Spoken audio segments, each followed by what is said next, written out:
Session 12. Family. A family swim. Jim went for a swim.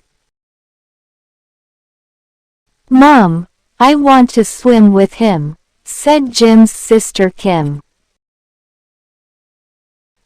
"Okay, I will take you for a swim," said their mom, Tim.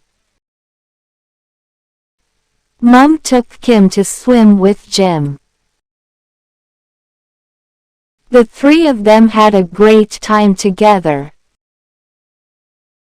enjoying the water and playing games. It was a wonderful family swim. Now answer these questions. You can answer these questions in the comment box below.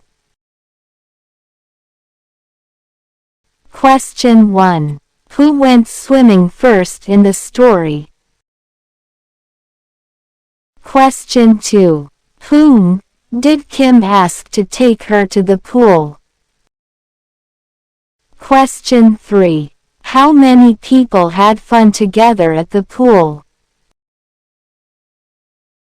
Thanks for watching, and don't forget to subscribe and share World Pointer.